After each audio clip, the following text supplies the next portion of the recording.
guys, I am not on Jamaican time. Like, what are you guys saying? Am I that late? Hold on. Oh my gosh, I was like 2 minutes late. Welcome to SheKnowsArsenal. My name is Jessica. I'm your host. You can follow me on Twitter at JessinoTweets and at SheKnowsArsenal. Welcome to another daily download, going through Arsenal's most recent news and transfer news. Yes, let's do this. So, tons to talk about. Good news mostly, so we're going to go through it all. There's 70 of you guys in here right now. Like the video, subscribe to the channel. Basically what I did was make sure that I got some of the stuff that you guys sent me on Twitter in terms of what you guys wanted to talk about. So it's a little bit of what I want to talk about and then what you guys want to talk about, which is great. So today we're going to be talking about Zinchenko. He is currently on his way to Orlando to meet up with his new teammates, and Edu is also on his way to Orlando to finalize the deal for Zinchenko, which is amazing. Also, we're going to talk about Fabio Vieira. I do think that signing is going under the radar, and he's kicking balls, not literally, but kicking the football. There's pictures of him at training, and so hopefully he'll get an opportunity to show what he can do, maybe in the Chelsea game. We'll see what happens with that, but I want to kind of talk to you guys about what your expectations of him will be this coming season. I really do think we're underrating that signing, and I'll tell you guys why. Also, we'll talk about Tielemans. There's been an update in regards to our interest in him. And then I'll get your guys' kind of thoughts on the All or Nothing documentary, really the trailer. It came out, and I just want to get your guys' opinion on how you guys felt when you watched it. And I have a poll going right now. And basically it's asking you guys if you'll be watching All or Nothing. The choices are, of course, I'm gassed, yes, but not making top four ruined it for me, and no. So we will talk about what you guys think about that in just a little bit. Also, if we have some time towards the end, we'll do some some Q&A. Joshua was asking me to talk about Gabriel. I don't have much to say in regards to Gabriel right now because right now it looks like Arsenal are not interested in selling him. I know that Fabrizio Romano came out with, he was talking about it, I think, on one of the podcasts that he was on, that there are a lot of teams that are in for Gabriel, and it would take a huge offer for us to even consider it. And so if one of the top teams come in, that Pau Torres would be an option for us. I don't see any of these teams coming in with substantial bids for Gabriel. And I don't necessarily know who these teams are. We know that Juventus was interested in him, and they've signed Bremer. Yeah, so it's kind of I do think that, I can't see Gabriel leaving. He's also happy at Arsenal. We know that he doesn't want to leave. So it's just a joke. I don't see how selling Gabriel moves us forward. I think it ultimately moves us back. Left-sided, left-footed center backs are rare. Good ones are rare. So I just have a hard time believing that we would even entertain anything at this point. Because what we paid for him, plus what we would get for him, plus what it would take in order to replace him, it wouldn't be worth it, in my opinion. So, I anticipate Gabriel being an Arsenal player at the start of the season and him being here with us for a while. Gabriel is criminally underrated by this fan base. I do think that, he for a while was considered, the lesser of the two of him and Saliba. And I do think Gabriel, he has different qualities than Saliba, but what he has is what a lot of teams look for, in a center back. And so he's a rare breed, and we don't need to be selling him at this point. Protect Gabriel at all costs, put some respect on his left boot. This guy is really, really good, and we should just be excited to have him at the club. So let's go ahead and jump in. There is 163 of you guys in here already, which is amazing. Make sure you guys like the video and subscribe to the channel. Zinchenko, woo! So he is on his way to Orlando to meet his new teammates. He has said goodbye to his old stanky teammates at Manchester City. No, I'm kidding, but he has said goodbye to his teammates, and he's on his way to Orlando. Adu is also on his way to Orlando to finalize this deal. So everything will probably be done in the United States, which makes a lot of sense. Basically, I'll read you guys just a little bit from The Athletic. This is coming from James McNicholas, aka Gunner Blog. Alexander Zinchenko has left Manchester City's preseason camp and is traveling to Orlando to undergo a medical as he closes in on a move to Arsenal. The Athletic reported on Monday that Arsenal were in the process of finalizing a move for Zinchenko after reaching an agreement in principle with the 25-year-old on a 4-year contract. Arsenal's offer is believed to be worth an initial 30 million pounds, along with an additional 2 million in achievable add-ons. It is understood that Zinchenko has now departed City's training camp in Houston, Texas, and is due in Orlando, Florida, where he will undergo his medical. Arsenal sporting director Adu is also scheduled to arrive there and finalize the deal. He is poised to become Arsenal's 5th signing of the summer after arrivals of Marquinhos, Matt Turner, Fabio Vieira, and Gabriel Jesus. Although he tends to operate in midfield for his country, Zinchenko has mainly been used by Guardiola as a left back. While that is a specific area of the pitch where Arsenal have been looking to strengthen, his versatility is certain to appeal. Zinchenko has enjoyed a huge success at City, winning the Premier League and the Carabao Cup 4 times apiece. He has also lifted 1 FA Cup and played in the 2021 Champions League final. He moved to Manchester City from Russia club UFA in summer of 2016 and has made a total of 128 appearances in all competitions for the Premier League club. So, that's the tea on Zinchenko. He's on his way. I'm not going to lie. There was this little smelly report that came out earlier this morning from Martin from The Sun. And he was basically saying the deal wasn't done and he's still trying to decide between the two clubs. And I was just thinking to myself, no, please don't let this be the time where, they turn it all the way around. But ultimately, we've gotten confirmation that it's done and he's on his way. And, I'm really happy about the signing. As I've said many times, I did really want Lisandro Martinez. But a lot of the reasons why I wanted Lisandro Martinez are the same reasons why I want Zinchenko. It's he can operate in multiple positions. His technical ability is above anybody that we have playing in that position currently. So those things are really important, in my mind. And so being able to do that, obviously, he can't cover center back, which is a reason why I do think that we went after Lisandro Martinez first, was because he could operate in 3 positions and Zinchenko could only in 2. And I do think that Arsenal are interested in bringing in somebody to back up Gabriel. Nevertheless, in terms of Lisandro Martinez and Zinchenko on the ball, who's better? I don't think there's much between them. I don't think they are 2 really good technical footballers that can add a lot for your team going forward.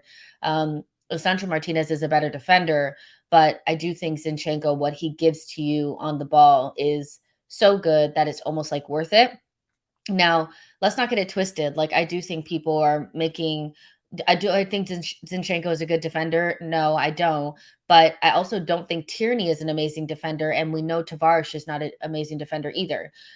Defending for fullbacks has not been important for years.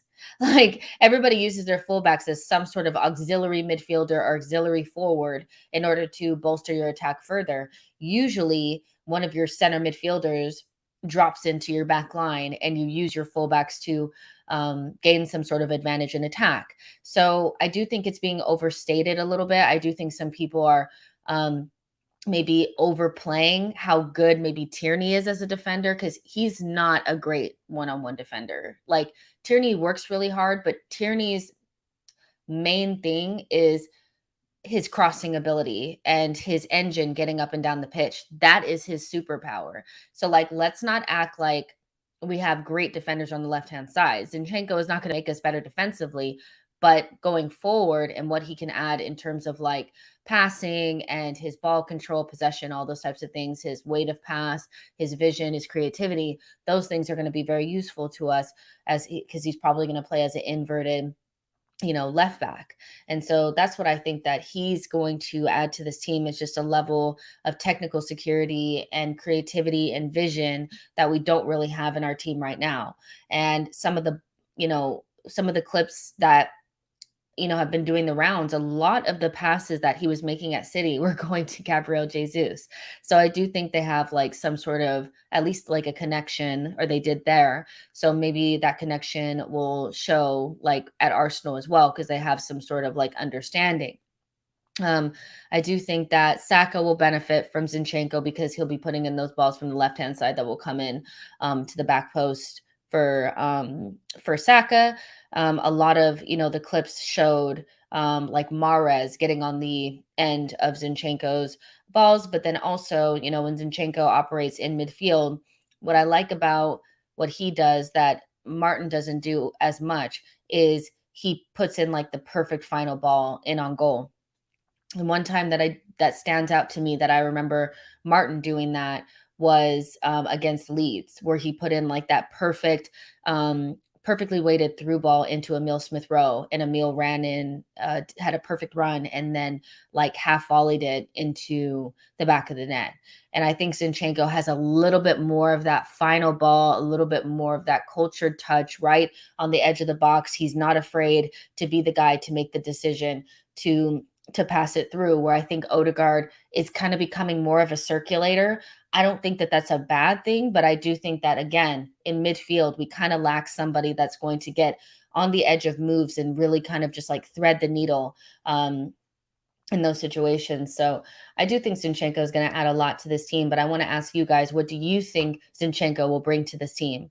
I think there's a lot, and then also, I haven't seen many people, but if you're feeling like maybe is there anybody that thinks that this is not a good signing? I'd love to know, because I know we're not always all on the same page. So yeah, let me know what you guys think about like what Zinchenko can bring to the team, but also, if you're not feeling the signing, let me know why. Let's see. Kojo says, if we can't find better wingers, then we have to leave it, concentrate on the engine room midfield. Stinky old teammates killed me, Jess. I know I'm just saying things like, you know what I mean? But yeah, he has said goodbye to them. Keenan says Zinchenko is such a sensible signing for 30 million. I feel the same with Tielemans as well. iGamer says, yeah, I'm feeling good about this signing. Abdul says the boost in technical quality this window is mouthwatering. All of the signings, Vieira excited me the most. That's great. Let's see. We are going to talk about other positions, you guys. We're just going to go through, like, Zinchenko. Then we'll talk about Vieira. We'll talk about Tielemans. If you guys want to talk about the wing position, we can. We're just going to go through, the paces right now. Denzel says, we can't wait to sell a player. Okay, so you guys are still talking about Tielemans. C. Wilder is saying, is the medical done? Not that I can foresee any problem with it. No, it's not, but he's on his way to Orlando. And if you don't live in the United States, Houston, Texas, and Orlando, Florida are probably about an hour and a half away from each other. So he should be there by now. Magzino says Zinchenko is an elite inverted fullback. Maybe we should look at some of his numbers. I'm like so excited. iGamer said, Tyranny is my boy, but I'm over it. Tony, good question. Is KT still wifey?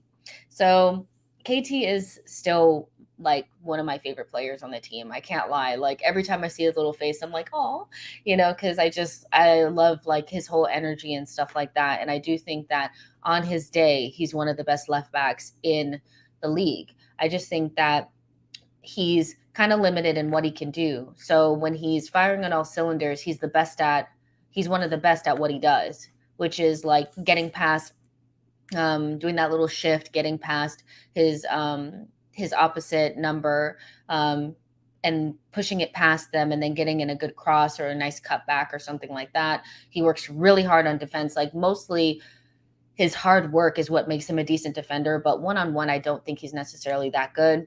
And he's quite fast. Like, those are the things that make Tierney special. And then, all of his, like, all of the soft factors as well. But if he can't stay fit, it is what it is. I do think that his fitness issue is just something that we can't afford to lose out on, or bank our season on, because fullbacks are so important to our season. I do think, although Thomas Partey's injury was really important or really significant in our season breaking down, I actually think Tomiyasu and Tierney's injuries hurt us more, because having Cedric and Tavares, having that one game where Arteta kind of fumbled it a little bit and put Xhaka back there, I think was more of an issue than midfield, to be honest. So the fullbacks, it's kind of like your foundation. And you also saw that, like, Ben White and Gabriel struggled when they didn't have good fullbacks on either side of them. So it's kind of one of those things where, as much as I love Tierney, like, I love Arsenal more. And I don't want to see another season of Gabriel panicking because he has Tavares next to him, who's like all out of position and stuff like that. So for me, it's just more about, making sure we bolster that position. I do think that, it didn't really, like, Kieran Tierney didn't really feel much threat from Tavares in the end of the day, because he wasn't ready. He wasn't really ready to go. And then once he was ready to go, Tavares was kind of falling apart, and then he jumped in. But I do think with Zinchenko, because Kieran Tierney, I say this all the time, he's not an Arteta player, and Zinchenko is, so I can see Zinchenko actually starting out the season and maybe even maintaining the spot for a large amount of the season, because what he offers on the ball is just something that Kieran Tierney can't. And I do think that he's going to find himself really fighting for his position. And this is coming from me. And Kieran Tierney is my boy. Like, I love him so much, but he kind of jacked himself up. Like, he really needs to think about being available. He needs to go talk to Xhaka and ask him, how do you stay available so often? Because that is a skill, that he does not possess. Abi says Tierney is a great all-arounder left back. Let's see what you guys are saying. Joshua says Zinchenko was good in the Scotland. Boss Hickey. Yeah, Hickey did not look good. That was like the literal moment where I was like, actually, no. Saida said, Jess, are you surprised Zinchenko has agreed to join us, mainly as he'll probably be viewed more as a backup left back? Well, we don't know. We don't actually know what he's been told. We don't know if, his contingencies for joining Arsenal were more about amount of playing time or what position. A lot of journalists, sometimes they put their own little, spin on stories. We don't actually know what Zinchenko truly wants. Maybe it's just, I want to be playing more football, or it may be, I want to be playing more football in my preferred position. I've seen both reports. I don't know what's true, but I'm not surprised that he's joined us, because contrary to what a lot of people are putting out there about Arteta and the project and all this kind of stuff, good players do want to join Arsenal.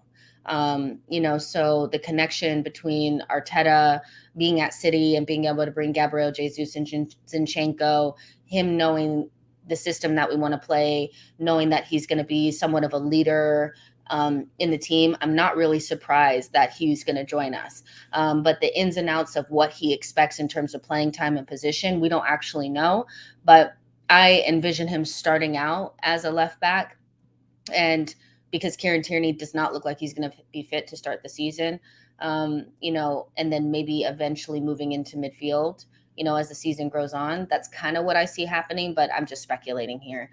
Dr. Omizia says, Zinchenko signing is insanely good for that price. Who do you reckon we go for next? Tielemans, Paqueta, Sane, or Tapsoba? Not sure, but I'm going to start this message and come back to it at the very end. Magzino says, Jess, that's not true. Odie was top 3 in the Premier League in creating chances, so he clearly does create chances. No, I hear what you're saying, but I don't actually. So I guess what I mean is that I don't think Odegaard necessarily gets as many assists as he could, because I do find him to be the pass before the pass. So, like, instead of passing it straight into, and maybe this might have been because Lacazette was so bad towards the back end of last season that he didn't really have that, but like he usually passes it to Bukayo, and then maybe Bukayo will, pass it on.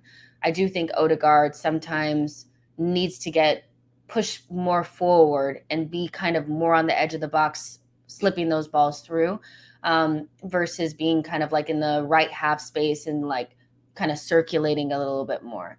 Odegaard has created a lot of chances, and we'll kind of find out what kind of midfielder he is this season, I think, more than last season, because we lacked the ability to put those chances away. So although I do agree that he has created quite a bit of chances, I do find him to be like the difference between him and Fabio Vieira is Fabio Vieira makes things happen on the edge of the box, and he's either the assist or the goal. Where Odegaard, for me, a lot of times is the pass before the assist. And so that's how I envision it. I could be wrong, but that's kind of, he's dropping a lot deeper. He's circulating the ball a lot more. He's giving it to Saka, and Saka's doing the creating. He's giving to Martinelli. Martinelli's doing the creating.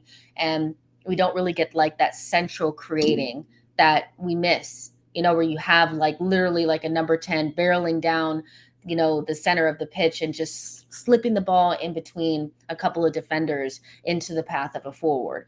That can also be a symptom of us not playing through the center of the pitch as much, but I do get what you're saying. Let's see.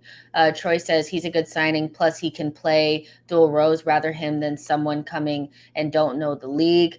Martin says Zinchenko, for me, brings the ability to keep the ball and build up without cheap turnovers. He is an experienced leader and technically top level at passing and possession.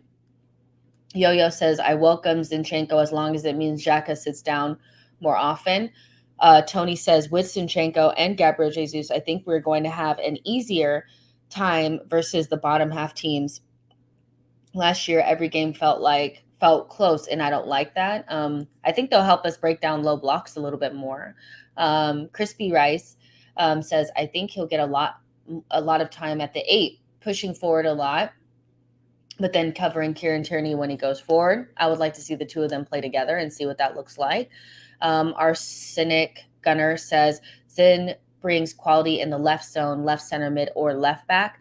Bilal says, quality signing. He's a great passer. He has good ball control, and he shoots from outside the box. I love that. He doesn't score that many goals, though. He has never scored one in the Premier League, so that's one thing that if he could improve upon that, which I do think is just kind of like I play left back, so I'm not up there. But if he does play midfield for us, maybe he will score some more goals, which is great.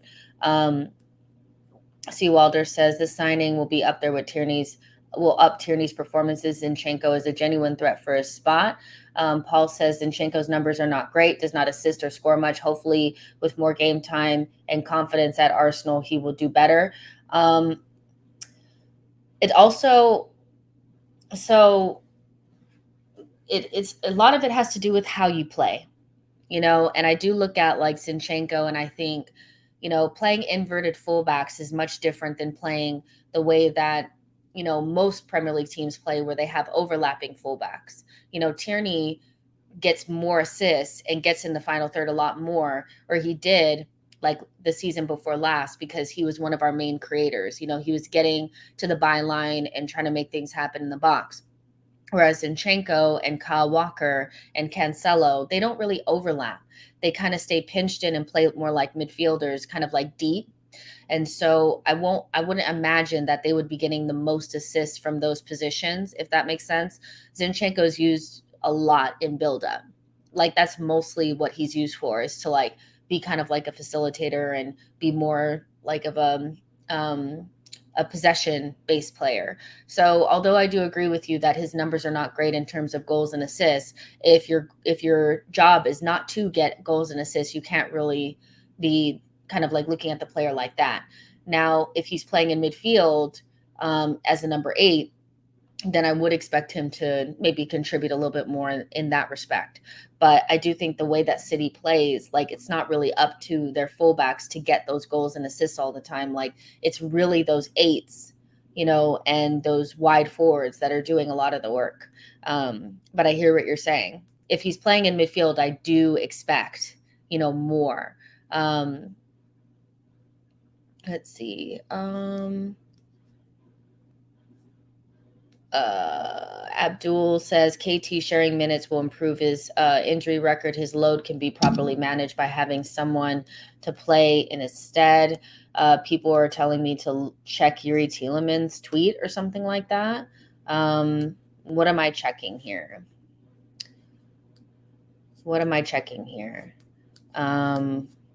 Where and why? Let's see.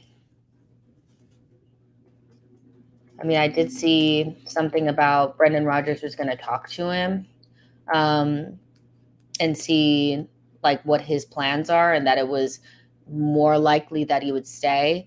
Let's see. Arsenal will now have to move on some midfielders to create room for others to come in. Yuri Tielemans remains a transfer target for the London club. Ainsley Maitland-Niles and Lucas Torreira on the market. We will definitely talk about that in a second. Arsenal are still interested in signing Yuri Tielemans, but need to sell first. That's pretty much, the same kind of thing that we've been hearing. So I don't really see anything in terms of like a tweet about Yuri Tielemans. So yeah, I do love the Zinchenko signing. I do think he's going to be really good for us. I won't go back and say that I didn't think that Lisandro Martinez would have been good for us, but I do think they solve some of the same issues. Orpheus says, Jess, I think we have one more signing. Who are you going for, a CM or a winger? I'll tell you guys in just a second. I do want to show you guys one last thing, and then we will move on to the Tielemans conversation, because you guys are like chomping at the bit. And yeah, which is fine. It's always cool to to pivot. I'm just like, okay, let's just get through this really quick, because it's funny, because you'll sign a player and we'll be like almost done talking about them at that point. Like once we sign them, we're like, who's next? Who's next? So, I get that 100%. I'm kind of like that as well. Like, who's next? Let's see. This is coming from Scott, Arsenal Vision. Does really good like statistical work and all that kind of stuff. But yeah, this is basically gives you a good kind of like visual of who Zinchenko actually is. And so passing, look at those numbers.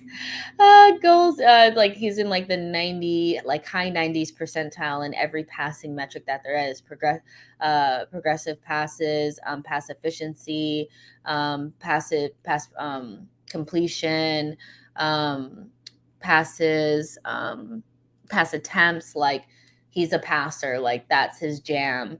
In terms of carrying the ball, he's actually not bad with the carrying either. Like his progressive carries are in the 90 something percentile, and his progressive carrying distance is pretty good. He's not really like a dribbler, but he does progress the ball with his dribbling. Defending is kind of like what we had kind of spoken about. He's not like the best defender. Like his defending metrics are not very good. But I also would say, look at Tierney's defensive record, and you'll see that like he's also not. These are attack-minded fullbacks.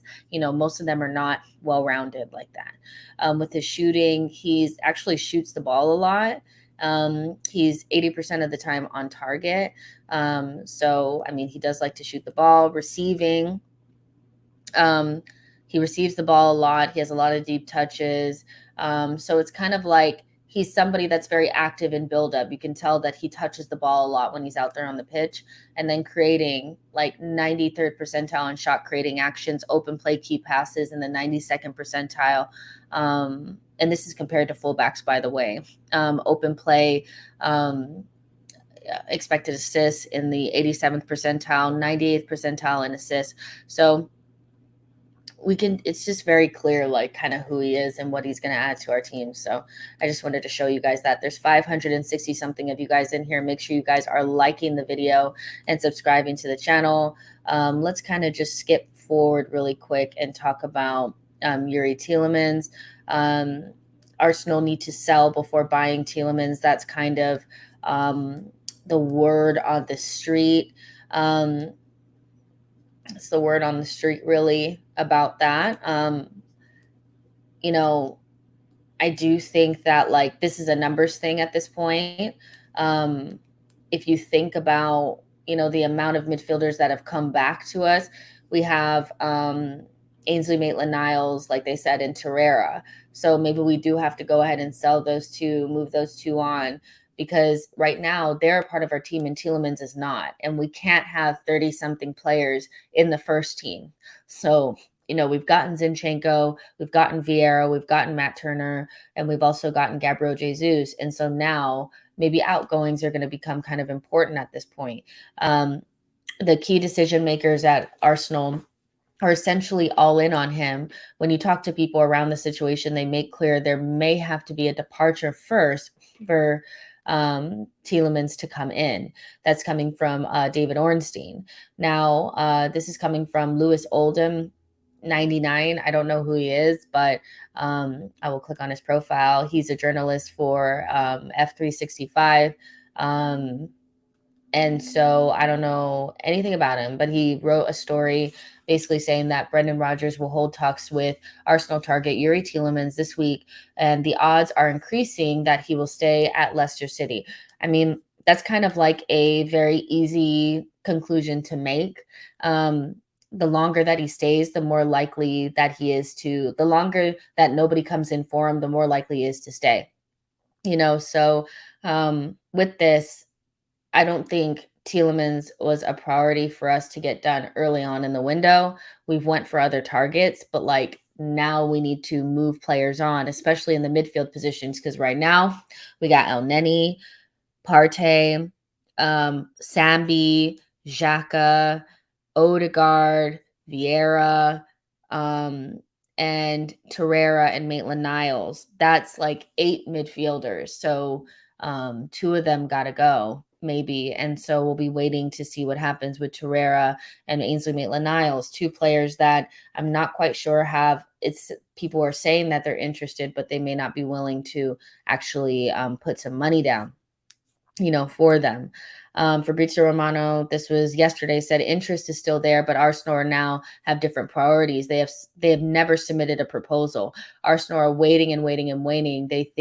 They know that there's a possibility, and that possibility is that somebody else could jump in front of us and bring him in. There have been reports that, he's waiting on Arsenal. He wants to come to Arsenal. He wants the deal done quickly. Actually, let me, I know I reposted it, so let me just go ahead and get the actual report. So I'm telling you guys the right thing. Give me 1 second.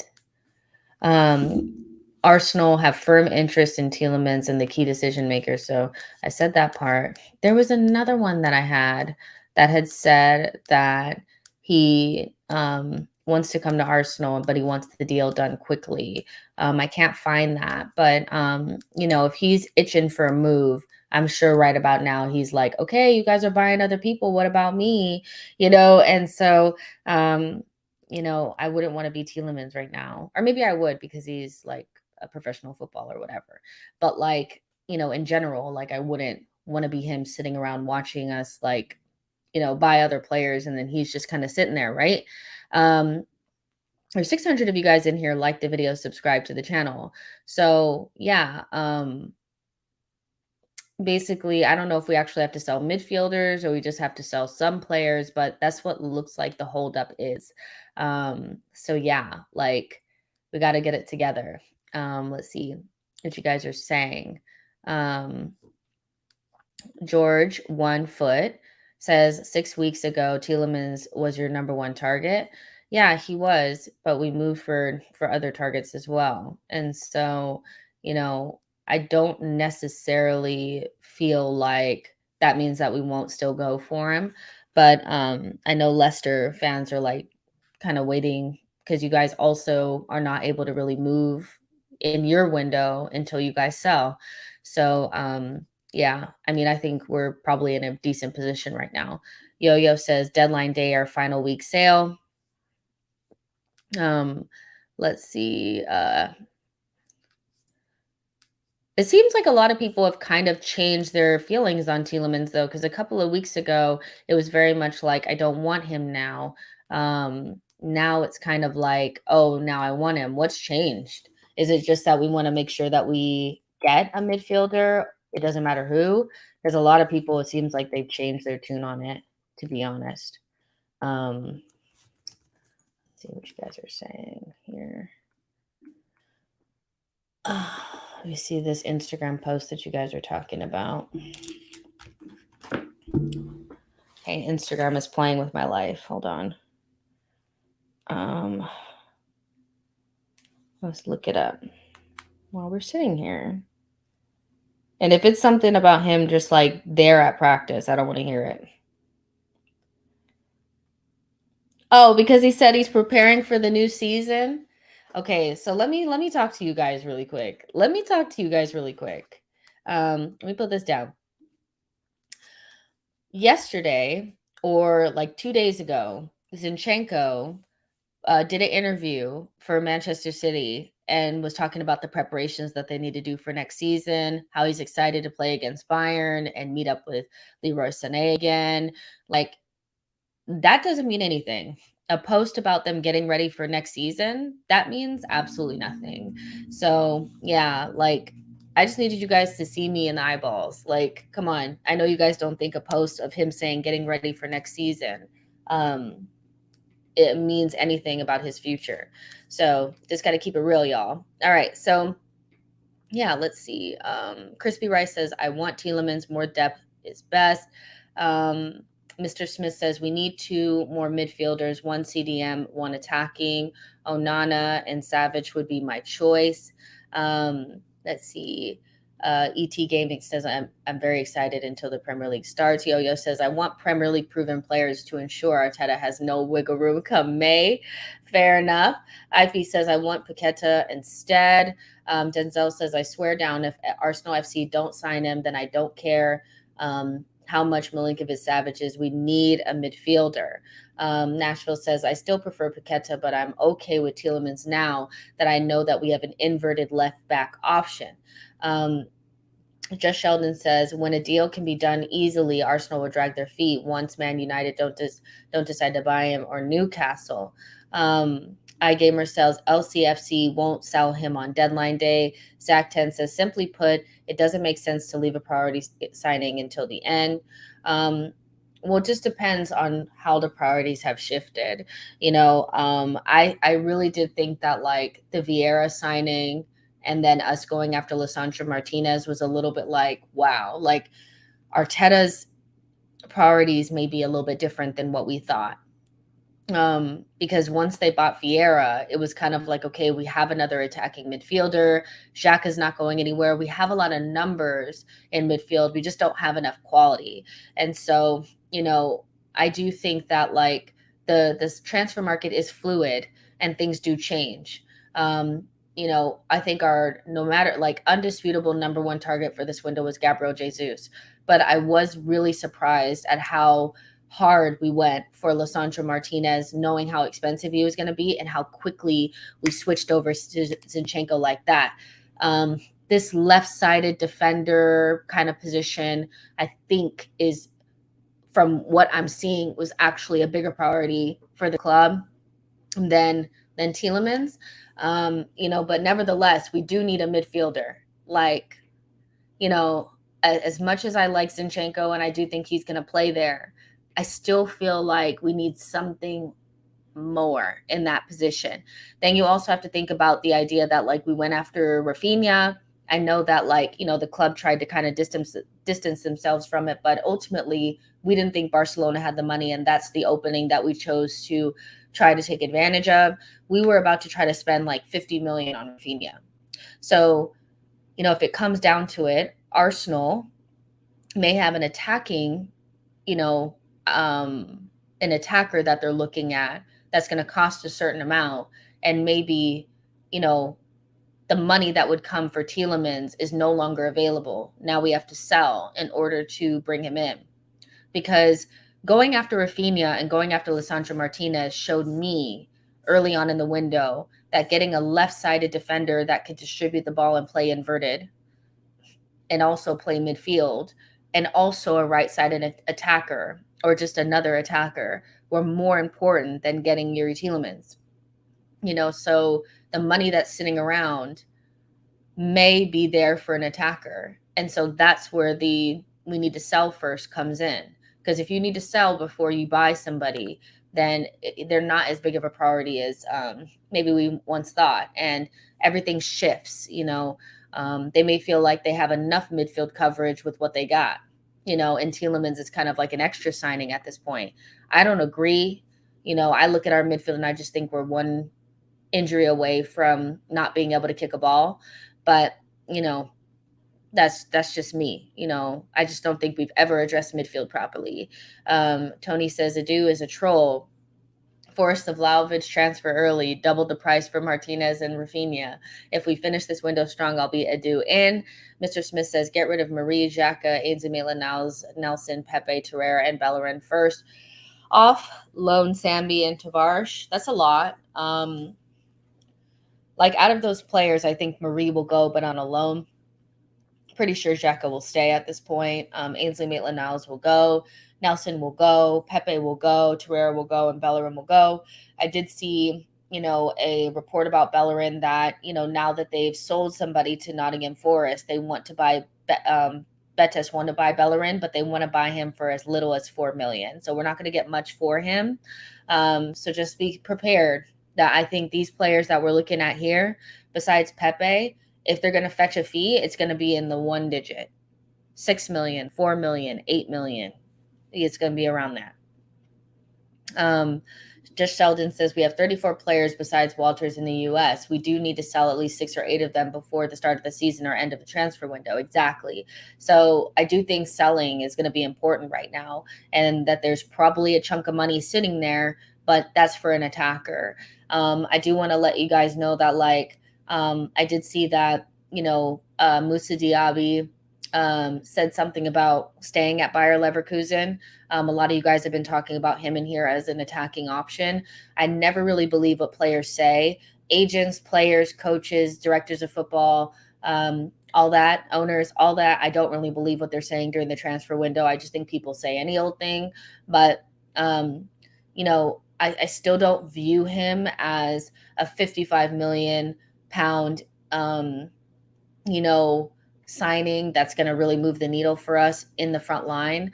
I just don't see it, so if you were to stay, I wouldn't be heartbroken, but we do need another attacker, so I'm not quite sure what we're going to do about that, because, I don't really see that player out there on the market for us. And just to touch on the Leroy Sané thing. I know that I starred something. Orpheus Jones was saying, I think we have one more signing. Who, after you going for a CM or a winger in terms of prioritization? If you look at our depth in both positions, in the attacking forward line, and when you look at midfield. In midfield, you have Vieira, Odegaard, Xhaka, Partey, El Neni, and Zambi. That's your depth in midfield, not including Ainsley Maitland-Niles and Torreira, because they probably won't be there. When you look at the attacking options, you have Emile Smith-Rowe, Martinelli, Gabriel Jesus, Nketiah, Saka, because Pepe probably won't be here. When I look at those two groups, and I'm like, which one looks more thin to me? Which one lacks more quality? I do think that the forward line lacks more quality than the midfield. Do I think the midfield is great? No.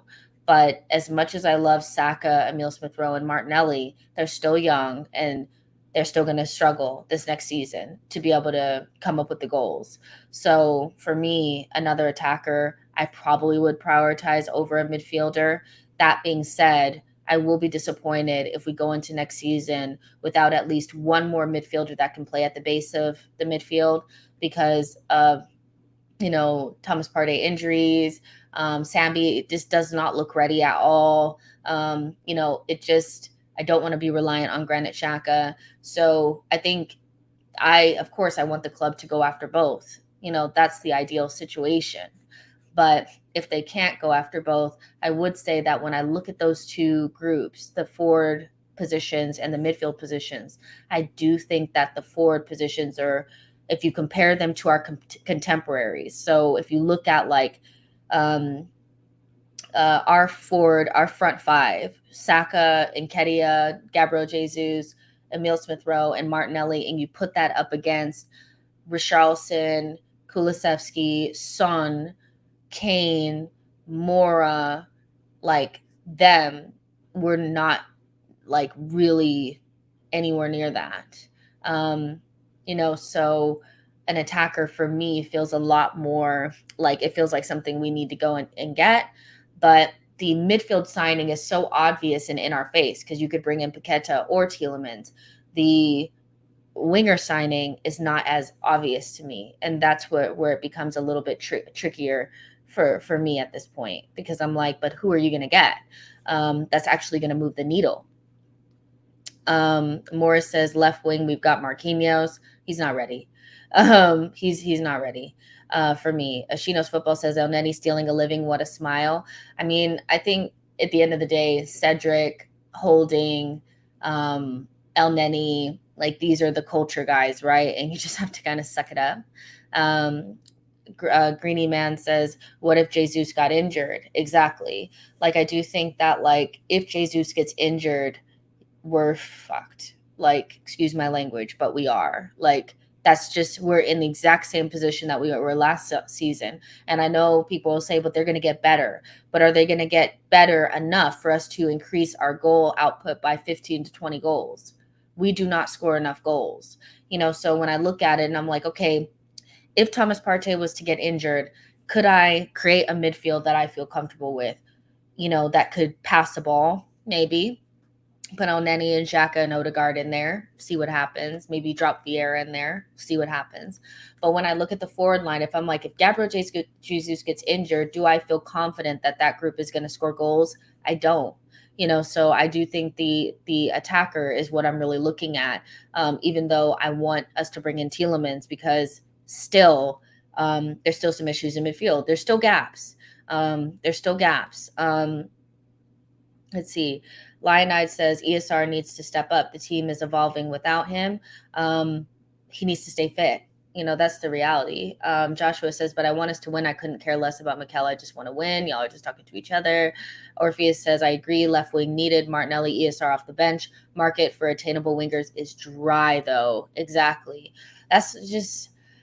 Yeah, it's not great, right? Like the winger market is not really there, because when I look at, like, I was talking, to Terry on the terrace about this earlier. He was saying, there's players at Crystal Palace, and I'm like, yeah, Olise, is a good player, but like, is he going to move the needle for us though, or is he another nice young player that we need to develop? In league is a difficult one for me. In league, if you're looking at it and you're like, okay, who can we bring in? There's nobody in the top 5 that we could probably get.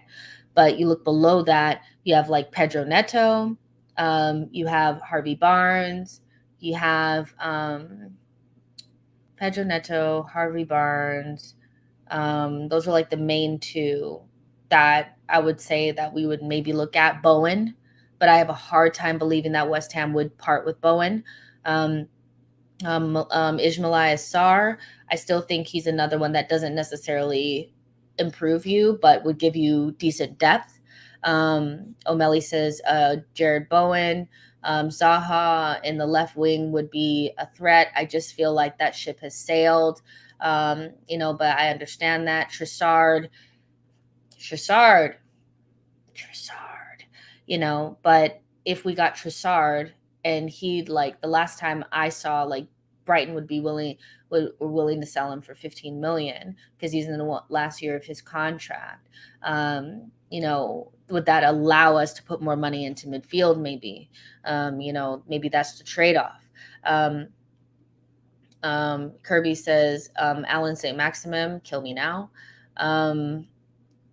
Forever King says Savage or Paqueta. Tielemans don't scare the opposition, sadly. I don't know about that. I would say Savage is kind of like an urban legend type. Like we've heard about him before, but does he exist? Kind of guy. Like I just don't see that being a realistic target. In terms of Tielemans, like not scaring the opposition, I do think a lot of that is recency bias. A lot like he may not look scary or have the name or have the look, but he's definitely somebody that'll kill you on the pitch if you give him space and time. So. I do get what you're saying, but like Paqueta also, like I'll tell you guys about him in just a second as well. Because I rate Paqueta so highly, but the more that I think about it, I think you need somebody that can play in the base of your midfield. More than like another creative midfielder, even though I do think he adds something different. I just worry about like if Thomas Partey were to get injured and you needed to play in a double pivot, could Paqueta do that? I'm not necessarily convinced that he could. Georgie says Tielemans is quality, give him space with the ball and he'll destroy you. I agree. Kevin says Neto, when fit, is a beast. Sane and Tielemans will be a challenging top three. Amira says Jess is crying on the inside looking at our PL options. I mean, the PL options are not great. Like I said, Harvey Barnes, Trossard, Jared Bowen, Neto, but I'm like, did he come back from the ACL or whatever that was, right? So it's kind of like, I don't know. I'm not really feeling it. Like, I'm not feeling it. And I don't see Arsenal going after a center forward instead. I think that's kind of like the thing where it's like, well, why don't we get a center forward and just play Gabby Jesus on the right or the left? Like, I don't think that's going to be it. Enzo says we should go for Chiesa. I highly doubt we'd be able to get him, and he's injured. Let's see. Neville says that's what I want Artur because he could potentially act as a 6 if Partey is injured. He'd be the type to collect the ball off of the CBs. Yeah, with Artur, we kind of talked about it yesterday. By the way, there's 621 of you guys in here, which is amazing. Like the video, subscribe to the channel. With Artur, like he does have a certain type of quality that neither Tielemans or Paqueta has, and that's the ability to play in the base of your midfield, which I do think is the scary part of our midfield, is that if Thomas Partey is injured, we don't have somebody to receive the ball off of the CBs and evade the press. We don't really have that. We have to try to play in a different way, and that's our way of play. So I do think Artur would add that, but equally, it wouldn't be exciting, let's see. Christoph says Barnes is my choice if we must pick from that cohort. Neva Will says Neto would be good. I mean, I just wonder who Arsenal are looking at. Zach 10 says Nkunku. I know he signed a new deal with a release clause of 60 million. I think that pretty much takes him out of the running. Let's see. Tony says, would you rather buy City Rejects or IX Graduates? City Rejects all day, every day. I like being City on Wish. It doesn't bother me at all, to be honest. Also, with there is a player so I'll just touch on like two different rumors that I've seen and how I kind of feel about them in terms of those forward positions. But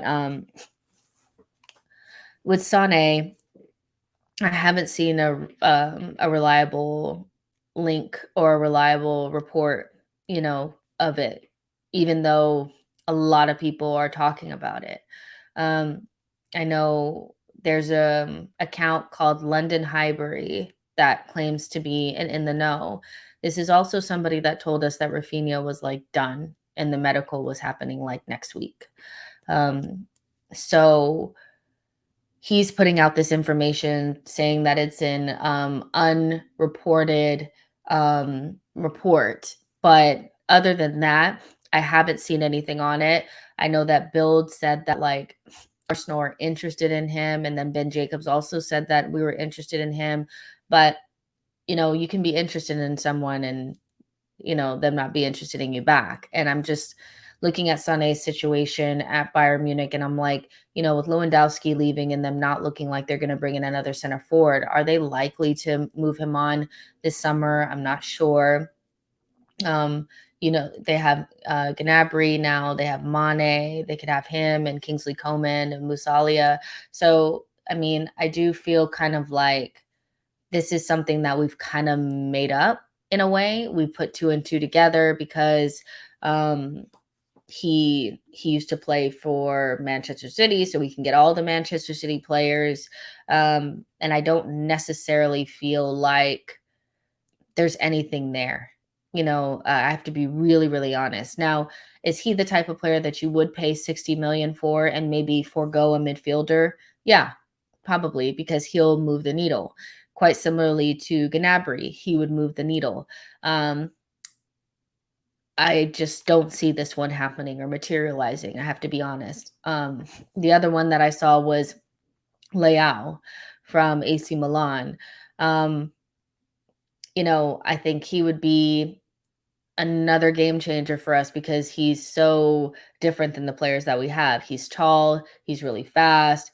He's somebody that I do think opposition would be afraid of. But AC Milan want to get him on a new contract. He looks like he wants to sign a new contract as well. And so, it would cost so much to bring him in. And even though I would love Rafael Leao, I think he's right on the cusp of being, one of the best wingers in the world. It just doesn't seem feasible right now. So yeah, for me, oh my gosh, the rat army is coming. I see them. That's funny. But he's another player that I feel like pushing out the boat for him would make a big difference. Whereas if you're going for somebody like Gakpo, he's kind of similar to the players that we already have. He's young, up and coming, got a lot of promise, but he's not quite there. So yeah, I do think that Leao would be great, but I don't see it happening. But I just wonder who the player is going to be, because other than that, I can't really think of anybody else that we could be looking at. So yeah. Let's see. Daniel says that we have a very talented squad. I trust in Arteta. We have depth, and that's what they are building. Very excited for next season. Pedro Gonçalves, I guess from Sporting.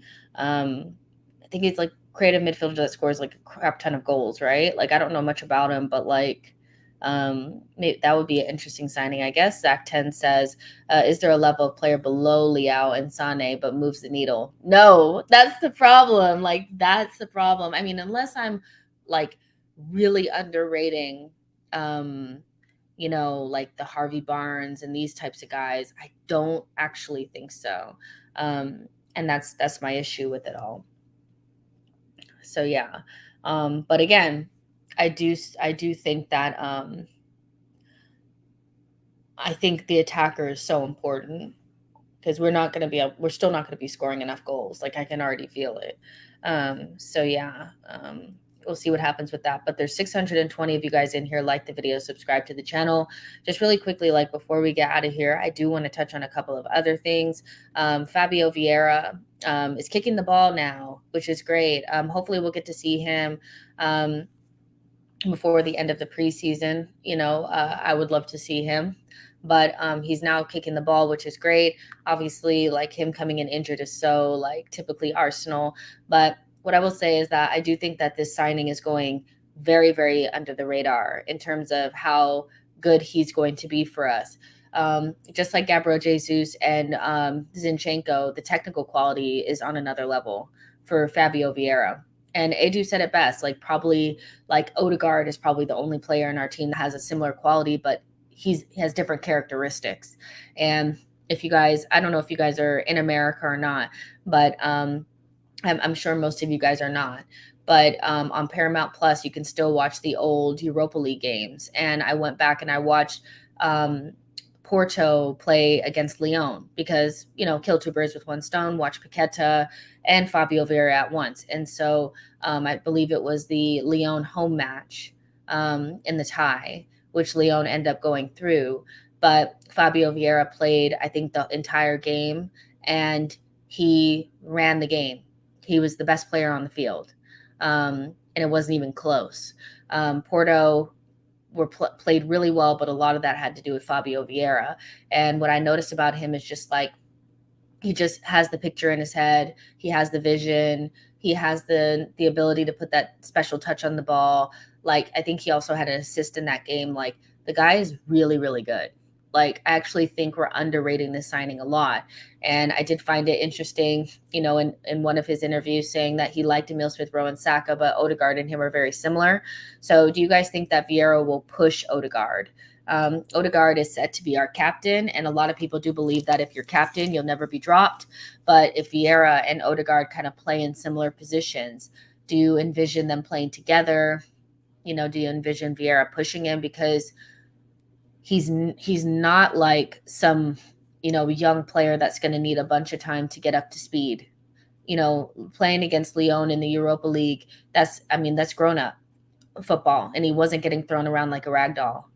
He was in there, he was getting the ball, he was moving it, he was creating chances, he was quick on, like, he just like looked like somebody who belonged. Like, it was insane.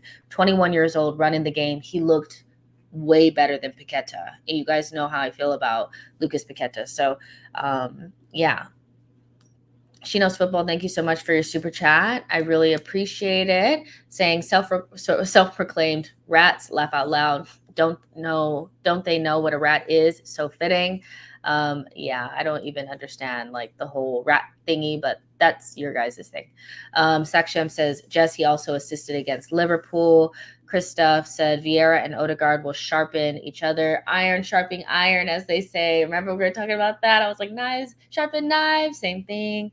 Tony said way better than Paqueta. All right. Christoph says rats know their place. You guys, I want to talk about rats. I want to talk about football. Come on. Ivy says Vieira is quality. Orpheus says, I don't have a good feeling about Vieira. I feel like he needed another small league first, like Bernardo when he moved to Monaco. I disagree. Just from like seeing that game, he's ready for he's ready. He's probably going to need some adaptation, but I do understand what you're saying. But he's good, you guys. Like, I'm telling you. Neva Will says he could potentially push Odegaard. It's good to have competition for spots and depth. We really needed that last season. Keenan says Vieira will probably be eased and eventually move ahead of Odegaard towards the end of the season. Let's see. Callum F says, I don't rate any player until they approve themselves in the Premier League. So do you not rate Benzema or Mbappe either? Neither of them have played in the Premier League. Nashville says, I see Vieira playing some left center mid now that we have an inverted left back. Don One says a quality signing. Yeah, I'm really excited about this player. I do know he's going to need some like time to adapt, but in terms of like what his level is, like he's really, really good. Maxino says Vieira and Saka might be crazy. Saka will get his overlap explosion coming soon for Bukayo, 15 Premier League goals and 10 assists. So yeah, I really like this signing, and I do think it's going underrated, honestly. And last but not least, let's just talk really quickly about All or Nothing. Obviously coming out August the 4th. Charles Watts said that like Thursday, August 4th, 1 through 3 come out. Thursday, August 11th, episodes 4 through 6 go out. And then August 18th, episodes 7 through 8 go or will be available. So, obviously watching the trailer, the actual 2-minute trailer, not that little nonsense that they put out before, I do think gave people like, oh, I'm ready for this. Like, I'm ready to watch it now. Because at the end of the season, I do think if they had put that right out there, it would have been maybe not people wouldn't have been ready because of the hurt from not making the top four. But obviously, like, I know some people don't like it because they're like, well, we didn't win anything and we're gonna get bantered. But ultimately, like, football is just banter. Like, there's anything we do, we're gonna get bantered, right? So I wouldn't really worry that much about it. But what I'm most interested to see is like what players are actually vocal, what players are actually leaders, and what Arteta is actually like behind the scenes. Obviously, there's some clips of him looking very crazy and like very intense, but I wouldn't have expected anything different because that's what he shows on the sideline. And I feel like he thinks he needs to transmit that energy so that he gets that same energy from his players. So, it's going to be really interesting to see, especially towards the end of the season, like when we were losing players and when things got really difficult and it got to crunch time, what he was saying to the players before the Spurs match and the Newcastle game. But ultimately, like, this is a good opportunity to kind of see what the team is like.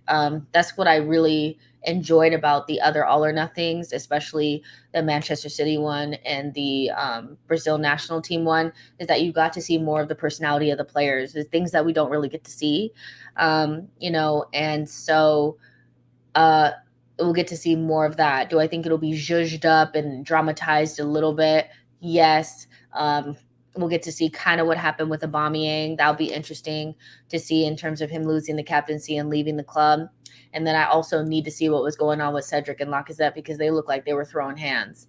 And I need to know why Cedric was trying to fight Lacazette. I need to know. Like, I need to know. Was Cedric like, it's my team now? Aubameyang's gone? Like, what was going on there? So I am excited about watching, the documentary. I'm ready. I'm over last season. It's time to start a new one. And, from the poll, 62% of you guys were saying that you're also very excited to watch it. 22% of you guys are saying that yes, but you're going to watch it, but not making top four kind of ruined it for you.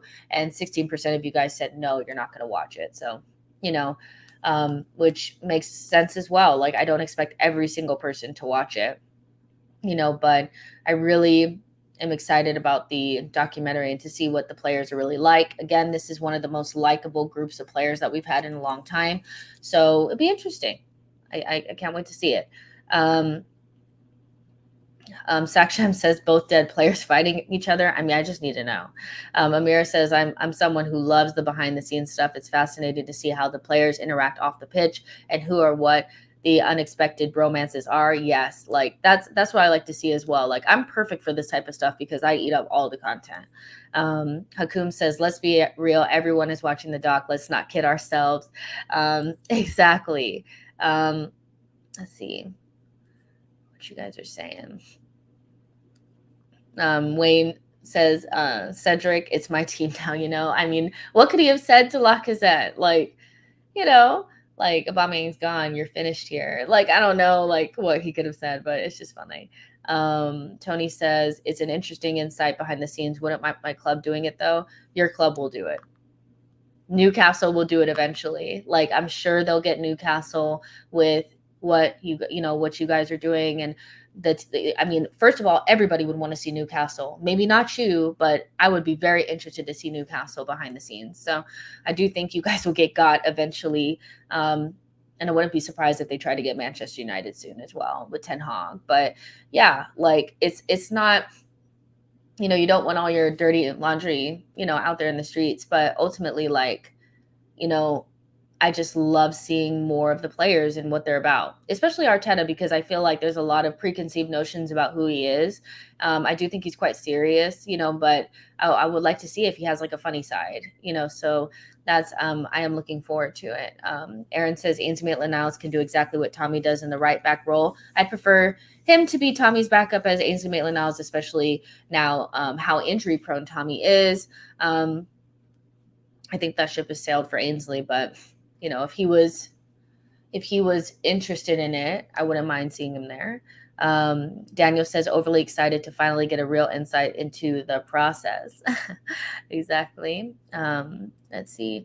Yo-Yo says sentimentality and soft factors only serves the Arsenal brand while the manager underperforms. Wise decision to do an Amazon doc. Christoph says, I'm hoping fans will see that despite a good week of training, things can go south once the players hit the pitch on match day and the opponent we face. We seem to forget we have an active opponent. Fair enough. I loved that documentary, the We Are Sunderland. I loved it. I watched it twice. I like seeing that stuff, and like it's going to be interesting. I also think like the January part, like I hope they do show what was going on with Vlahovic. You know, I loved in the Leeds documentary, like Take Us Home or whatever, or Take Me Home, where they showed that like Daniel James's transfer, like he was holding up a shirt. Like that's how close it was, and it fell through because somebody didn't answer the phone. So I would love to see more about the Vlahovic and like what was actually going on with it. Because we also tried to sign Schlotterbeck too. So it'd be nice to see some of that stuff too if they'd be willing to show it. Yeah, Sunderland Till I Die was great. Exactly. So let's go ahead and leave it there. Throughout the show, there's been anywhere from 450 of you guys to 600 and something. So I really do appreciate all of your guys' support. You know, you guys keep coming in. I hope that people understand, like, whether you love Arteta or you don't, or you support Arsenal or not, this is a place for everybody to come as long as we are respectful to each other. Yeah, it's for everybody. So make sure you guys like the video, subscribe to the channel, subscribe. It's totally free. And I will see you guys on the next one. Bye, guys.